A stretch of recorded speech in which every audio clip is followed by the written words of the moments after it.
Hello everyone. Welcome to a new lecture series on various arthropathies. So, इस lecture series के first lecture में हमने discuss किया osteoarthritis के बारे में और इस लेक्चर में we are going to discuss about rheumatoid arthritis. So, let me share the PowerPoint presentation with you all.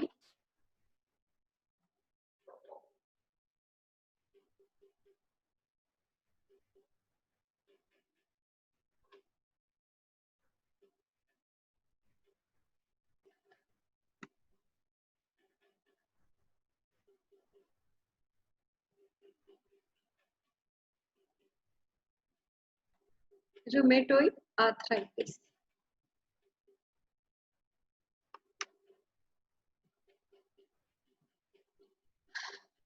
Rheumatoid arthritis words में रूमेटोइड वर्ड जो है वो रिफर करता है rheumatism. Rheumatism means musculoskeletal illness, arth means joints and itis means inflammation. So rheumatoid arthritis is a chronic inflammatory disorder जो mainly joints को affect करता है, लेकिन ये डिजीज सिर्फ जॉइंट्स तक लिमिटेड नहीं है। Other than joints, this disease also involves other organ systems like skin, lungs etcetera. So articular manifestation के साथ एक्स्ट्रा आर्टिकुलर मैनिफेस्टेशंस भी इस डिजीज में देखने को मिलते हैं। So rheumatoid arthritis is an autoimmune disease in which the normal immune response is directed against an individual's own system, on tissue, including joints, tendons, and bones, resulting in inflammation and destruction of these tissues. तो rheumatoid arthritis एक autoimmune disorder है। आप सबको पता है autoimmune disorder में क्या होता है कि अपना इम्यून रिस्पॉन्स है वो अपने ही सेल्स के प्रति अटैक करता है। सो रूमेटोइड आर्थराइटिस में हमारा इम्यून रिस्पॉन्स जो है वो हमारी खुद की टिश्यूज जैसे कि जॉइंट्स हो गए, टेंडन्स हो गई, बोन्स हो गए, उसके अगेंस्ट में ये रिस्पॉन्ड करता है और जो कि रिजल्ट होता है किसमें, inflammation and destruction of this tissues. मतलब इसकी वजह से इन्फ्लेमेशन होगा और इन टिश्यूज का डिस्ट्रक्शन होगा। So this disease is characterized by persistent inflammatory synovitis.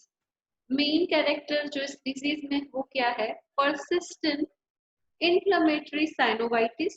Synovial membrane में इन्फ्लेमेटरी प्रोसेस होगी और उसकी वजह से there will be cartilage damage. जो आर्टिकुलर कार्टिलेज है उसका डैमेज होगा, बोन्स में इरोजन्स डेवलप होंगे, जॉइंट डिफॉर्मिटीज डेवलप होगी जैसे कि एंकाइलोसिस हो सकता है, बहुत सारे डिफॉर्मिटीज जो कि हम आगे देखेंगे, बटर्नियर डिफॉर्मिटी है, स्पैन नेक डिफॉर्मिटी है। तो इसमें जॉइंट डिफॉर्मिटीज डेवलप होती है और डिसेबिलिटी डेवलप होती है। ये एक नॉर्मल साइनोवियल जॉइंट है जिसमें कि ये दो बोन्स आप देख रहे हैं। ये बोन्स कवर्ड है आर्टिकुलर कार्टिलेज से एट द एंड में this bones are covered with articular cartilage and this articular cartilage is a type of connective tissue. ये कनेक्टिव टिश्यू का टाइप है जो कि एक्ट करता है एज अ प्रोटेक्टिव कुशन। एक प्रोटेक्टिव कुशन की तरह ये काम करता है जिससे दो बोन्स जो हैं वो एक दूसरे के अगेंस्ट इजीली ग्लाइड कर पाए विदाउट एनी फ्रिक्शन। तो ड्यूरिंग एनी मूवमेंट जब दो बोन्स ग्लाइड करते हैं तो without any friction they can easily move through their range of motion. So this is the function of articular cartilage. Articular cartilage के साथ साइनोवियल जॉइंट का एक बहुत महत्वपूर्ण कंपोनेंट जो है वो है this fibrous capsule. Actually, these two bones are combined with fibrous capsule. ये है fibrous capsule, and this fibrous capsule is continued with the periosteum. ये periosteum के साथ continue हो जाता है. Fibrous capsule की inner lining जो है वो है synovial membrane. तो इसके अंदर ये जो आप देख रहे हो ये है साइनोवियल मेम्ब्रेन. अब ये साइनोवियल मेम्ब्रेन की सरफेस पे दो तरह के सेल्स प्रेजेंट होते हैं, type A cells and type B cells. इसमें से टाइप ए सेल्स है वो रिस्पॉन्सिबल है सेल्यूलर डेब्रिस को रिमूव करने के लिए. मतलब इस साइनोवियल स्पेस में जो भी सेल्यूलर डेब्रिस है उसको रिमूव करने का काम है टाइप ए सेल्स का. और टाइप बी सेल्स जो यहाँ पे प्रेजेंट है उनका काम है to produce synovial fluid. Synovial fluid के जो कंपोनेंट्स है वो प्रोड्यूस करने का काम है type B cells of this synovial membrane. Along with this synovial membrane, this articular cartilage forms the inner lining of this joint space. तो articular cartilage के साथ ये साइनोवियम मिलके जॉइंट स्पेस की इनर लाइनिंग को फॉर्म करता है.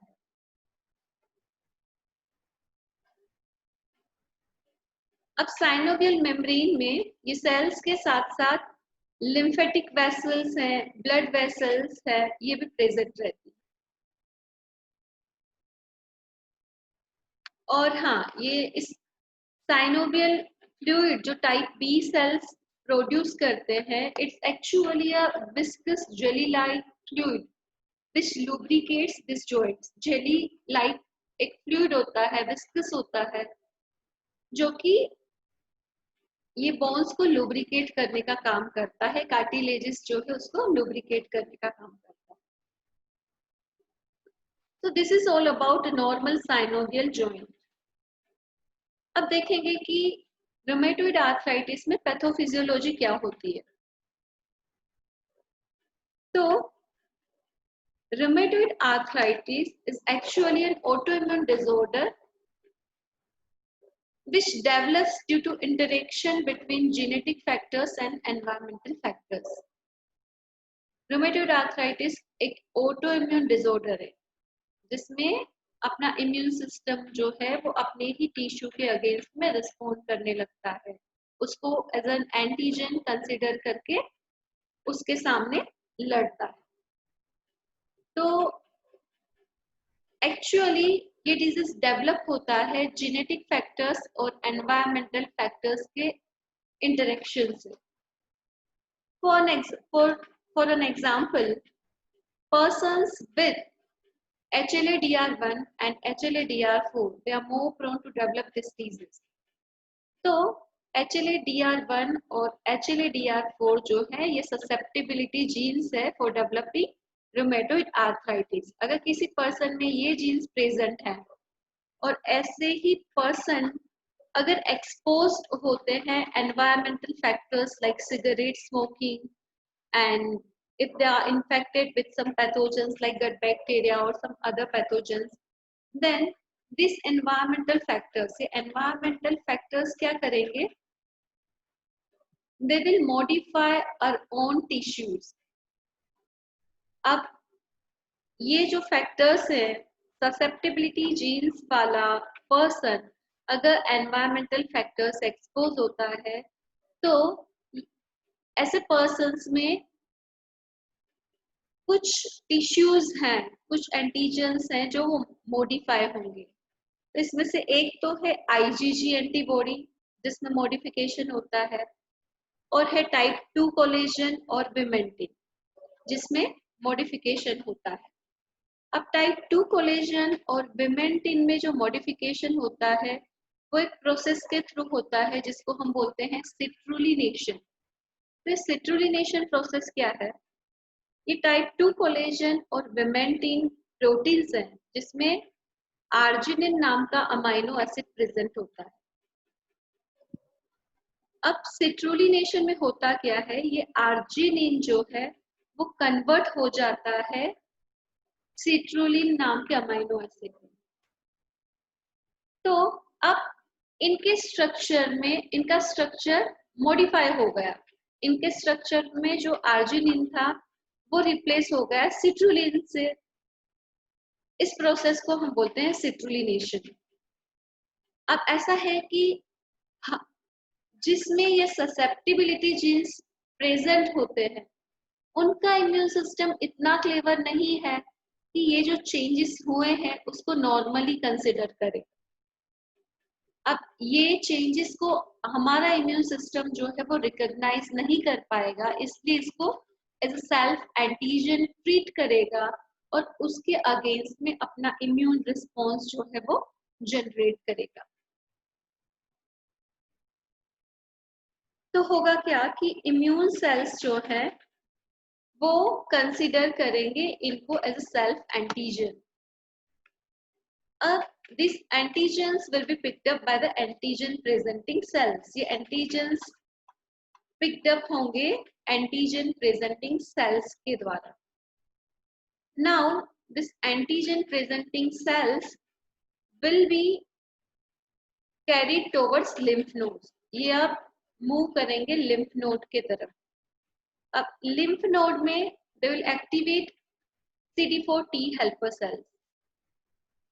CD4 T हेल्पर सेल्स जो है वो एक्टिवेट होके अपने आसपास में जो बी सेल्स है उनको एक्टिवेट करेंगे, जिससे ये बी सेल्स जो है वो प्रोलिफरेट होना शुरू होंगे और they will be differentiated into plasma cells. और ये जो प्लाज्मा सेल्स हैं they will produce specified antibodies against the self antigen. Plasma cells जो हैं वो एंटीबॉडीज को प्रोड्यूस करता है अगेंस्ट सेल्फ एंटीजन्स। अब यहाँ पे सेल्फ एंटीजन्स कौन से हैं, एक तो हमने जो बताया विमेंटिन और कोलेजन 2 जो है उसमें आर्जिनिन जो होता है वो सिट्रुलिन में कन्वर्ट हो जाता है, तब उसको हम बोलेंगे सिट्रुलिन प्रोटीन्स। तो एक तो उनके अगेंस्ट में इसको आप सेल्फ एंटीजन कंसीडर करके इम्यून रिस्पॉन्स जो है उनके अगेंस्ट में एंटीबॉडीज प्रोड्यूस करता है। तो यहाँ पे प्लाज्मा सेल्स जो है वो एंटी CCP एंटीबॉडीज प्रोड्यूस करेंगे और उसी के साथ जो IgG मॉडिफाई हुआ है उसके अगेंस्ट में रूमेटोइड फैक्टर जो है वो प्रोड्यूस होगा। रूमेटोइड फैक्टर क्या है, वो एक IgM एंटीबॉडी है जो कि मॉडिफाइड IgG एंटीबॉडी है, उसके एफसी डोमेन के अगेंस्ट में फॉर्म होता है। तो अभी प्लाज्मा सेल्स हैं वो ऑटो एंटीबॉडीज बना दी इन्होंने। अब क्या होगा, T cells along with this auto antibodies travel करेंगे, वो सर्कुलेशन में आ जाएंगे और ट्रैवल करके वो पहुंचेंगे जॉइंट स्पेस में। तो अब ये टी हेल्पर सेल्स और ऑटो एंटीबॉडीज में कौन कौन सी हैं, एक तो रूमेटोइड फैक्टर और दूसरा एंटी CCP एंटीबॉडीज। तो ये अब पहुंच गए हैं जॉइंट स्पेस में। तो अब सबसे पहले हम देखेंगे कि टी हेल्पर सेल्स से कौन सी फिनोमिना आगे होती है, पैथोजेनेसिस कैसे आगे बढ़ती है। तो टी हेल्पर सेल्स जो है वो यहाँ पे आके साइटोकाइंस को सिक्रीट करेंगे। तो ये रेड कलर के आपको मॉलिक्यूल्स जो दिख रहे हैं they are cytokines. Cytokines like interferon gamma and interleukin 7। अब ये जो साइटोकाइंस हैं they will recruit some more immune cells like macrophages, and this macrophages will produce more cytokines like interleukin 1, interleukin 6, TNF alpha. तो अब ये cytokines के साथ ये टी सेल्स के साइटोकाइंस मिलके क्या करेंगे, ये जो साइनोवियल मेम्ब्रेन है उसमें साइनोवियल सेल्स का प्रोलिफरेशन करेंगे।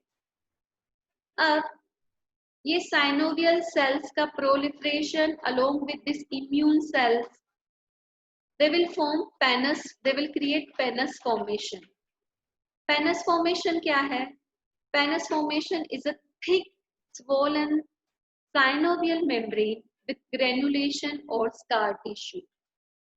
ये थिक swollen, यहाँ पे जो साइनोवियल मेम्ब्रेन है वो थिक हो जाएगी, swollen हो जाएगी और इसमें ग्रेन्युलेशन स्कार टिश्यूज बनने लग जाएंगे, तब उसको हम बोलेंगे पेनस फॉर्मेशन।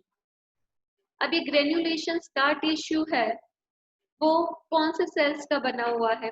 उसमें क्या क्या है? फाइब्रोब्लास्ट है, मायोफाइब्रोब्लास्ट है और इन्फ्लेमेटरी सेल्स है।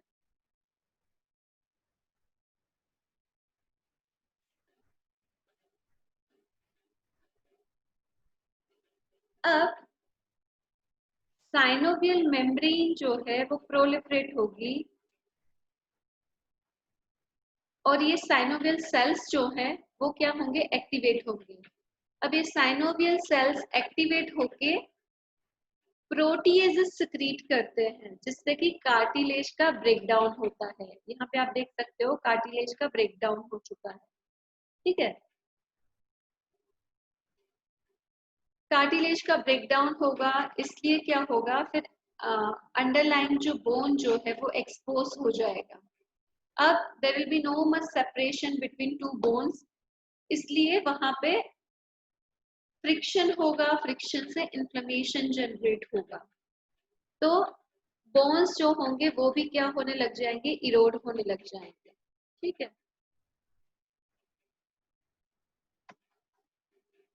अब ये जो इन्फ्लामेटरी साइटोकाइंस जो हैं वो एक और चीज करते हैं।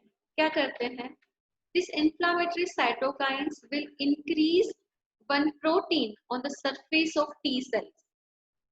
इन्फ्लामेटरी साइटोकाइंस जो है वो टी सेल्स की सरफेस पे एक प्रोटीन इंक्रीज करते हैं जिसका नाम है रैंक एल प्रोटीन, ठीक है। अब ये रैंक एल प्रोटीन जो है वो अट्रैक्ट करता है ओस्टियोक्लास्ट की सरफेस पे, एक प्रोटीन होता है रैंक, उसके साथ ये क्या करेगा? बाइंड होगा। और जैसे ही रैंक एल का रैंक प्रोटीन के साथ बाइंडिंग होगा तो ये ओस्टियोक्लास्ट जो है वो एक्टिवेट हो जाएंगे और वो ओस्टियोक्लास्टिक एक्टिविटी शुरू कर देंगे और जिससे बोन्स का ब्रेकडाउन होने लग जाएगा। तो यहाँ पे आप देखिए बोन्स का ब्रेकडाउन होके बोन हैव स्टार्टेड इरोडिंग, ठीक है। तो आर्टिकुलर कार्टिलेज के डैमेज के साथ यहाँ पे बोन्स का भी क्या हो रहा है? इरोजन हो रहा है, उनका भी डिस्ट्रक्शन हो रहा है। तो ये तो हो गई पैथोजेनेसिस जो टी सेल्स के द्वारा होती है। अब जैसे मैंने आपको बताया कि सर्कुलेशन के साथ सर्कुलेशन में टी सेल्स के साथ ऑटो एंटीबॉडीज भी इस जॉइंट स्पेस में एंटर करते हैं। अब ये ऑटो एंटीबॉडीज जो है वो बाइंड होंगे उनके टारगेट के साथ। सीधी सी बात है, जो रूमेटॉइड फैक्टर है जो कि आईजीएम एंटीबॉडी है against Fc domain of altered IgG. IgG जो मॉडिफाई हुआ है उसके एप्सी पोर्शन के अगेंस्ट में ये एंटीबॉडी बना है आईजीएम, जिसे हम बोलते हैं रूमेटॉइड फैक्टर। अब ये रूमेटॉइड फैक्टर जो है वो किसके साथ बाइंड होगा? आईजीजी के साथ बाइंड होगा। और एंटी सीसीपी एंटीबॉडीज जो आए हैं वो सिट्रुलिनेटेड प्रोटीन्स के साथ बाइंड होंगे और बाइंड होके ये इम्यून कॉम्प्लेक्सेस बनाते हैं। तो ये है इम्यून कॉम्प्लेक्सेस जो कि यहाँ पे फॉर्म होंगे। अब ये formation of this immune complexes, ये इम्यून कॉम्प्लेक्सेस जो है वो एक्टिवेट करेंगे कॉम्प्लीमेंट सिस्टम को, which is made up of 9 small proteins which acts in an enzymatic cascade to promote joint inflammation and injury। ये जो कॉम्प्लीमेंट सिस्टम है वो एंजाइमेटिक कैस्केड में एक्टिवेट होके जॉइंट इन्फ्लेमेशन को प्रमोट करेगी और जॉइंट इंजरी को प्रमोट करेगी। अब ऐसे क्रोनिक इन्फ्लेमेशन की स्टेज जो है, उस स्टेज में एंजियोजेनेसिस होने लगता है, मतलब न्यू ब्लड वेसल्स फॉर्म होने लगती है। अब एंजियोजेनेसिस होगा तो it will activate more inflammatory sales, यहाँ पे और ज्यादा कलेक्शन होगा इन्फ्लामेटरी सेल्स का। ऐसे ही इन्फ्लेमेशन बढ़ता चला जाएगा। एज द डिजीज प्रोग्रेसेस, जैसे जैसे डिजीज बढ़ता जाता है, multiple joints on the both the sides of body will get inflamed, inflammation होगा और ग्रेजुअली डिस्ट्रॉय होने लग जाए।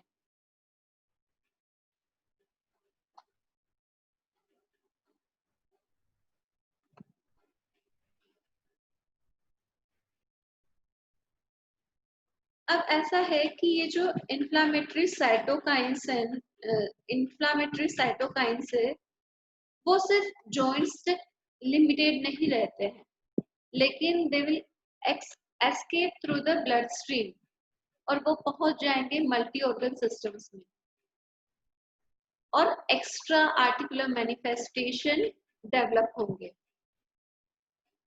फॉर एन एग्जाम्पल, अगर इंटरल्यूकिन 1 और interleukin 6 they reach to the brain, अगर वो ब्रेन में जाते हैं, they will act as a pyrogen and they will induce fever. वो पायरोजन की तरह काम करेंगे और फीवर को इंड्यूस करेंगे। अगर ये साइटोकाइंस स्केलेटल मसल्स में चले गए तो वहां पे प्रोटीन ब्रेकडाउन शुरू हो जाएगा। अगर ये स्किन में और विसरल ऑर्गन्स में चले गए तो वहां पे रूमेटोइड नोड्यूल्स का फॉर्मेशन होगा। ये रूमेटोइड नोड्यूल्स क्या है? They are actually a collection of macrophages and lymphocytes with central area of necrosis. यही साइटोकाइंस अगर लंग्स में चले गए तो लंग इंटरस्टिशियल जो टिश्यू है उसको अफेक्ट करेंगे and they will activate fibroblast. Fibroblast को इंटरस्टिशियम में एक्टिवेट करके जो इंटरस्टिशियम जो है वो फाइब्रोस्ड हो जाएगी, जिसकी वजह से एल्वियोलर गैस एक्सचेंज जो है वो डिफिकल्ट हो जाएगा। धीरे धीरे फिर प्लूरल कैविटी जो है वो अफेक्ट हो जाएगी, प्लूराइटिस होगा और अल्टीमेटली प्लूरल इफ्यूजन में कन्वर्ट हो सकता है, जिससे पेशेंट को फिर डिज्निया भी फील होने लग जाएगा। अगर यही साइटोकाइंस लीवर को अफेक्ट करते हैं तो लीवर जो है वो हेप्सिडीन नाम का प्रोटीन बनाने लगता है। अब ये हेप्सिडीन जो है वो सीरम आयरन लेवल को डिक्रीज करेगा। कैसे? By inhibiting its absorption through GIT, मतलब आयरन का जो जीआईटी से एब्सॉर्प्शन होगा उसको इनहिबिट करेगा and they will trapping it into the macrophages और लीवर सेल्स, और अब ये आयरन को मैक्रोफेजेस में और हिपेटोसाइट्स में डिपॉजिट करने लग जाए। यही साइटोकाइंस अगर ब्लड वेसल्स को अफेक्ट करते हैं तो various types of vasculitis form होते हैं, जो कि कोज करते हैं formation of atheromas and different fibrofatty plaques. तो ये है extra articular manifestation of rheumatoid arthritis. तो ये पैथोफिजियोलॉजी हो गई रूमेटॉइड आर्थराइटिस की। अब हम देखेंगे क्लिनिकल मैनिफेस्टेशन क्या होता है। तो multiple joints will get affected in this disease. More than or equal to 5 joints will get affected. Symmetrical presentation होगा. Most commonly affected joints are metacarpophalangeal joints, distal interphalangeal joints, proximal interphalangeal joints, metatarsophalangeal joints. Large joints come affect होते हैं, जैसे कि shoulder joint हो गया, elbow हो गया, knees, ankles, etc. इस डिजीज में फ्लेयर्स आते हैं। फ्लेयर्स क्या होता है? Sudden worsening of the symptoms. तो क्या होने लगता है? जॉइंट्स में एकदम स्वेलिंग आने लगता है, दे बिकम वार्म, रेड हो जाएंगे, सीवियर पेन होने लग जाएगा।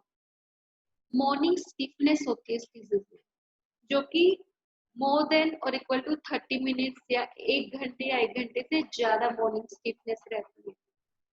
तो जैसे जैसे पेशेंट एक्टिविटी करने लगता है वैसे वैसे मॉर्निंग स्टिफनेस जो है वो कम होती चली जाती है।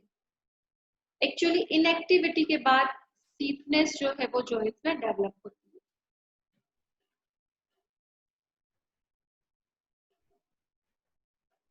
अगर रिलेटिव इंसिडेंस की बात करें जॉइंट इन्वॉल्वमेंट की, तो सबसे ज्यादा इन्वॉल्वमेंट इस डिजीज में होता है मेटाकार्पोफेरेंजियल और प्रोक्सिमल इंटरफेरेंजियल जॉइंट्स का। उसके बाद नीज और एंकल और रिस्ट का इन्वॉल्वमेंट होता है। उसके बाद शोल्डर का, एल्बो का 50% और उसके बाद एक्रोमियोक्लेविकुलर जॉइंट।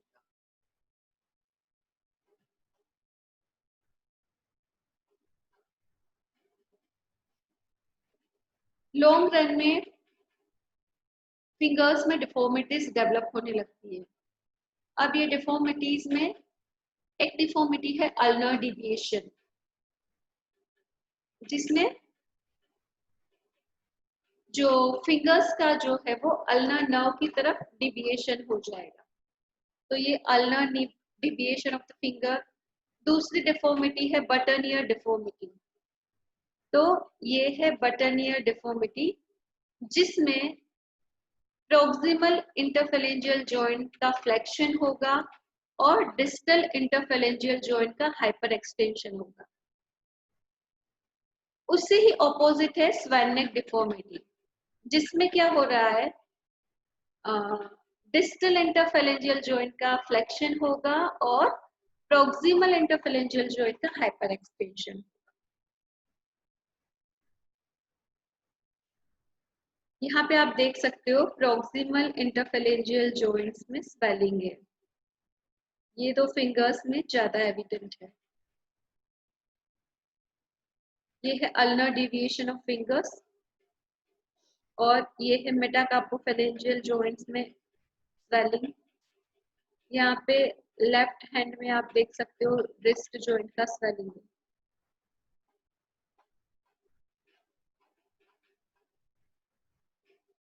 तो आपको रिकॉग्नाइज करना है ये कौन सी डिफॉर्मिटी है और ये कौन सी है। Of course this is swan neck deformity and this is boutonniere deformity. और एक मैनिफेस्टेशन इसमें देखने को मिलता है जो है Baker's cyst. Baker's cyst is actually a synovial sac which bulges posteriorly to the knee joint. Knee joint के पीछे popliteal fossa में synovial sac मतलब fluid filled एक sac palpation पे देखने को मिलता है, जिसको हम popliteal cyst या तो Baker's cyst कहते हैं। तो ये भी एक मैनिफेस्टेशन देखने को मिल सकता है इस डिजीज में।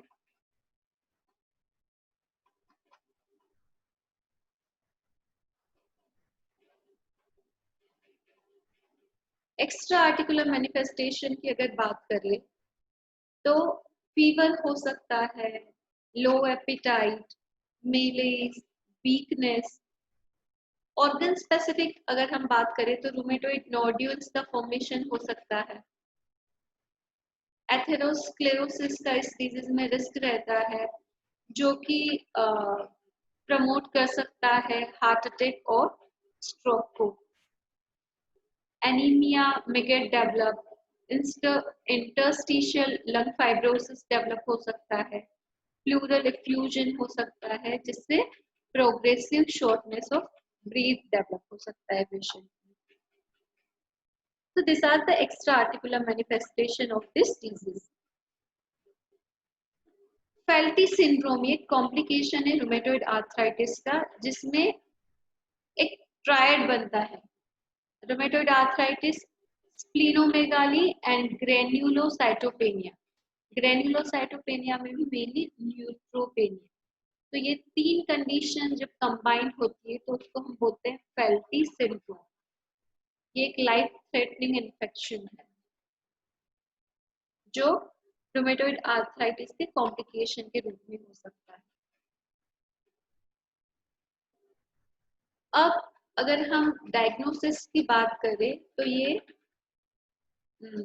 अमेरिकन कॉलेज ऑफ रूमेटोलॉजी 2010 का रूमेटॉइड आर्थराइटिस का डायग्नोसिस का क्राइटेरिया है, जिसमें मेनली 4 फीचर पे डायग्नोसिस के लिए 4 फीचर्स को कंसिडर किया गया है। फर्स्ट इज जॉइंट इन्वॉल्वमेंट, मतलब कौन से जॉइंट और कितने जॉइंट इन्वॉल्वमेंट होते हैं उसके बेसिस पे स्कोरिंग है। दूसरा है सीरोलॉजी, तो सीरोलॉजी में 2 टेस्ट हम देखते हैं, रूमेटॉइड फैक्टर और एंटी-सीसीपी एंटीबॉडीज। तो वो पॉजिटिव है कि नेगेटिव है, लो पॉजिटिव है कि हाई पॉजिटिव है, उसके अकॉर्डिंगली स्कोरिंग पैटर्न है। थर्ड है acute phase reactants like ESR और सीआरपी, तो उसके बेसिस पे स्कोरिंग है। और लास्टली ड्यूरेशन ऑफ सिम्टम्स, ये जो सिम्टम्स है वो कितने टाइम से परसिस्ट कर रहे हैं उसके बेसिस पे स्कोरिंग है। और ये स्कोरिंग में अगर टोटल ये 10 टोटल स्कोर यहाँ पे 10 है, ये 10 स्कोर्स में से अगर 6 या 6 से ज्यादा स्कोर प्रेजेंट है तो रूमेटॉइड आर्थराइटिस का डायग्नोसिस कंफर्म है। देखिए, जैसे कि आपको पता है कि रूमेटॉइड आर्थराइटिस में मेनली स्मॉल जॉइंट्स इन्वॉल्व होते हैं, तो small joint involvement is more diagnostic towards rheumatoid arthritis. अगर एक लार्ज जॉइंट इन्वॉल्व हुआ है तो स्कोर आएगा 0। 2 या 10 के बीच में लार्ज जॉइंट्स इन्वॉल्व है तो स्कोर है 1। 1 या 3 स्मॉल जॉइंट्स इन्वॉल्व हैं विद और without involvement of large joints, तो हम स्कोर देंगे 2। 4 या 10 स्मॉल जॉइंट्स इन्वॉल्व है, 4 से 10 के बीच में, तो स्कोर आएगा 3।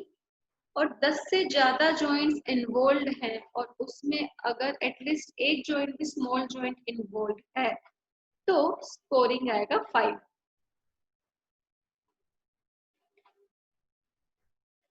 अब सीरोलॉजी की अगर बात करें तो रूमेटॉइड फैक्टर और एंटी-सीसीपी एंटीबॉडीज अगर नेगेटिव है तो 0 स्कोर। इन दोनों में से कोई एक अगर लो पॉजिटिव है तो 2 स्कोर। अगर हाई पॉजिटिव है तो स्कोर 3 हम देंगे। ईएसआर और सीआरपी अगर नॉर्मल है तो 0, और अगर वो एबनॉर्मल है तो 1 स्कोर हम देंगे वहां पे। अगर 6 वीक से कम ड्यूरेशन ये सिम्टम्स का तो 0 स्कोर, और अगर 6 वीक या उससे ज्यादा ड्यूरेशन से ये सिम्टम्स परसिस्ट कर रहे हैं तो हम 1 स्कोर देंगे। तो टोटल अगर हम देखें तो यहाँ पे मैक्सिमम स्कोर 5, यहाँ पे 3 8 9 और 10, टोटल 10 है स्कोर। उसमें से अगर 6 या 6 से ज्यादा स्कोर कोई पर्सन अचीव करता है तो this is the confirm diagnosis of rheumatoid arthritis, जो कि अमेरिकन कॉलेज ऑफ रूमेटोलॉजी के द्वारा ये क्राइटेरिया 2010 में दिया गया। अगर डायग्नोसिस थ्रू लैब इन्वेस्टिगेशंस हम बात करें तो मेनली इसमें सीरोलॉजिकल टेस्ट हम करते हैं, रूमेटॉइड फैक्टर और एंटी-सीसीपी एंटीबॉडीज। और अगर रूमेटॉइड फैक्टर पॉजिटिव है, जनरली 80% ऑफ केसेस में रूमेटॉइड फैक्टर जो है वो पॉजिटिव देखने को मिलता है। और एंटी-सीसीपी एंटीबॉडीज जो कि सिट्रुलिनेटेड प्रोटीन के अगेंस्ट में ये ऑटो एंटीबॉडीज जनरेट होते हैं।